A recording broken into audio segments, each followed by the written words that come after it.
अस्मायागुश्च पूरुषः पादोऽस्य विश्वा भूतानि त्रिपादस्यामृतम् दिवि त्रिपादोर्ध्व उदैः पूरुषः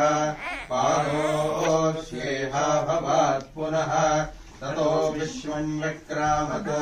शासनानशने अभि तस्माद्विराड जायत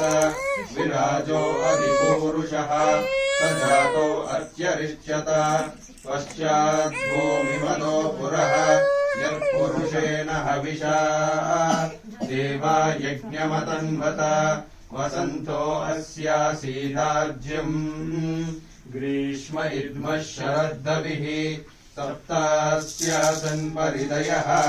त्रिसप्तः समिरः कृताः देवा यद्यज्ञम् तन्वानाः अवर्णन् पुरुषम् पशुम् तम् यज्ञम् बर्हिषि प्रोक्षन् पुरुषम् जातमग्रतः तेन देवा अयजन्त साध्या ऋषयस्य ये तस्माज्जज्ञात् सर्वभूतः संवृतम् वृषदाज्यम् पशोगुस्तागश्चक्रे वायव्यान् आरण्यान् ग्राम्याश्च ये तस्माज्जज्ञात् सर्वभूतः